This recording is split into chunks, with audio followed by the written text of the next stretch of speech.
Dave, tokoh misterius milisi Palestina 7 kali lolos dari serangan Israel dalam 2 dekade.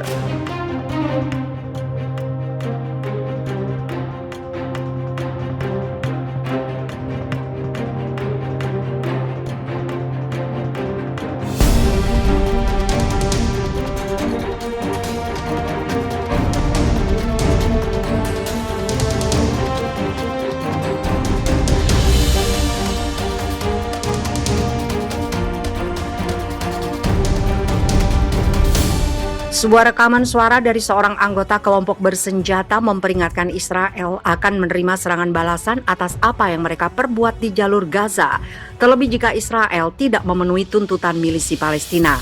Rekaman tersebut adalah suara Mohammed Deif, seorang pemimpin sayap militer milisi Palestina. Orang yang dalam 7 tahun belakangan menghilang mendadak muncul menebar ancaman pada Israel. Tetapi ketika peringatannya tidak diindahkan, konflik mengguncang Israel dan Gaza selama 11 hari sebelum muncul gencatan senjata. PBB melaporkan setidaknya 242 orang tewas di Gaza dan 13 orang lainnya tewas di Israel selama pertempuran yang berlangsung 10-21 Mei lalu. Dalam laporan itu, sedikitnya 129 orang yang tewas di Gaza adalah warga sipil, sementara Israel mengklaim 200 orang yang tewas adalah militan Palestina, sedangkan pemimpin milisi Palestina di Gaza, Yahya Sinwar, mengaku jumlah pejuangnya yang tewas sebanyak 80 orang. Meski Israel menggempur jalur Gaza habis-habisan, Deif tidak ada dalam daftar korban tewas. Di sepanjang operasi, kami berusaha membunuh Mohammed Deif, ujar juru bicara pasukan pertahanan Israel Hidai Ziberman, seperti dikutip BBC Indonesia, jaringan suara.com dari New York Times. Dalam konflik kemarin, pejabat militer Israel mengaku sudah 2 kali pihaknya berupaya membunuh Deif meski selalu gagal. Dengan demikian berarti sudah 7 kali dia selamat dari upaya pembunuhan oleh Israel dalam 2 dekade. Situasi ini cukup bikin frustasi militer Israel yang menargetkan pembunuhan sebanyak mungkin komandan milisi Palestina selama konflik bersenjata. Mereka jelas punya daftar orang yang diyakini penting bagi kemampuan militer milisi Palestina, kata pengamat keamanan Timur Tengah Matthew Lovitt kepada BBC. Di urutan teratas daftar itu adalah Mohammed Deif, sambungnya.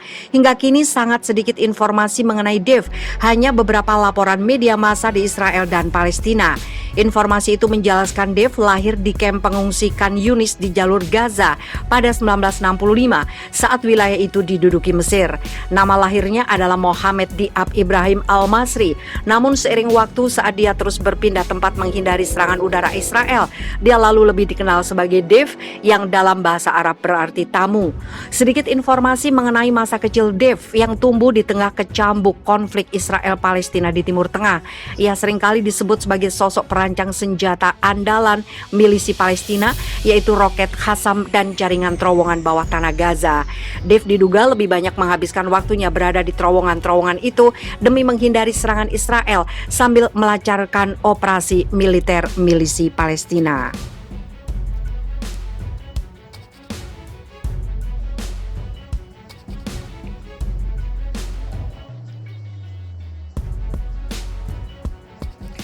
Viral video pemukim Israel mau curi rumah warga Palestina di Sheikh Jarrah. Seorang pemukim Israel terekam kamera saat mau mengambil alih rumah warga Palestina di distrik Sheikh Jarrah, Yerusalem Timur, Palestina. "Jika saya tidak mencuri rumah Anda, orang lain akan mencurinya," kata seorang pemukim Israel kepada Mona Al-Qud, seorang perempuan muda Palestina yang menuduhnya mencuri rumahnya di lingkungan Sheikh Jarrah di Yerusalem Timur yang dijajah Israel. Dialog yang direkam oleh aktivis Palestina Tamer Magalda pada Sabtu menunjukkan Al-Qud yang berusia 22 tahun menghadapi pemukim di taman rumah keluarganya, dikutip dari Al Jazeera 5 Mei 2021. Dalam video tersebut, Al-Qud terdengar mengatakan kepada pemukim dalam bahasa Inggris, "Yakob, kamu tahu bahwa itu bukan rumahmu." Ya, tetapi jika aku pergi, kamu tidak kembali, jadi apa masalahnya? Kenapa kau tidak berteriak padaku? Kata pemukim Israel itu menjawab dengan aksen Amerika Serikat yang kental. Tanggapan tersebut memprovokasi Al-Quds yang mengatakan kepadanya, kamu mencuri rumahku. Jika aku tidak mencurinya, orang lain akan mencurinya, jawab Yakub. Jadi kenapa kamu berteriak padaku? Tidak ada yang boleh mencuri rumah saya, teriak Al-Quds. Dalam beberapa bulan terakhir, lingkungan sejarah dilanda serangkaian aksi warga Palestina untuk memprotes perintah Israel agar mereka mengosongkan rumah mereka, yang mereka gambarkan sebagai kelanjutan dari pembersihan etnis yang dimulai dengan Nakba pada 1948. Al Jazeera melaporkan pada Senin malam puluhan pasukan Israel menyerbu lingkungan itu dan menyerang keluarga Palestina dengan memukuli dan menembakkan gas air mata dan bom suara ke arah mereka. Menurut media Palestina setempat, 20 orang terluka dan setidaknya 4 pria Palestina dan 1 gadis ditangkap dengan 2 orang dibebaskan pada hari Selasa. Saksi mata di wilayah tersebut mengatakan kepada Anadolu Agency bahwa pasukan Israel menyemprotkan air sigung, senjata tidak mematikan yang digunakan untuk pengendalian massa ke rumah-rumah warga Palestina di lingkungan tersebut, sementara pemukim ilegal menyerang penduduk. Pengadilan Pusat Israel di Yerusalem Timur menyetujui keputusan untuk mengusir 7 keluarga Palestina dari rumah mereka demi pemukiman Israel, memberi mereka batas waktu 6 Mei untuk mematuhinya, Daily Sabah melaporkan.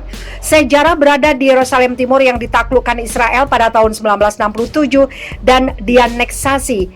Aneksasi itu tidak diakui oleh sebagian besar komunitas internasional. Sejak 1956, total 37 keluarga Palestina telah tinggal di 27 rumah sakit di Sheikh Jarrah. Orang Yahudi Israel yang didukung oleh pengadilan telah mengambil alih rumah di Sheikh Jarrah dengan alasan bahwa keluarga Yahudi tinggal di sana sebelum melarikan diri dalam Perang Kemerdekaan Israel tahun 1948. Tidak ada perlindungan seperti itu bagi orang-orang Palestina yang kehilangan tanahnya. Sekarang penggugat Yahudi berusaha untuk mengusir total 58 lebih warga Palestina menurut kelompok pengawas Peace Now. Mahkamah Agung Israel akan mengumumkan keputusan untuk 4 keluarga itu pada hari Kamis. Keluarga Sheikh Jarrah telah meminta otoritas Palestina, otoritas Yordania, UNRWA dan komunitas internasional untuk melindungi mereka dan menghentikan pendudukan Israel yang memaksa mereka keluar dari rumah mereka, Middle East Monitor melaporkan. Menurut Arabi 21, Aref Hamad, juru bicara keluarga Sheikh Jarrah menjelaskan bahwa saat ini ada 28 unit rumah yang menghadapi ancaman penggusuran, mencatat bahwa 87 keluarga tinggal di unit tersebut. Yordania telah campur tangan dengan mengatakan bahwa ketika mereka mengelola daerah itu dari 1948 hingga 1967, mereka membangun rumah bagi pengungsi Palestina yang meninggalkan rumah mereka di tempat yang kemudian menjadi Israel.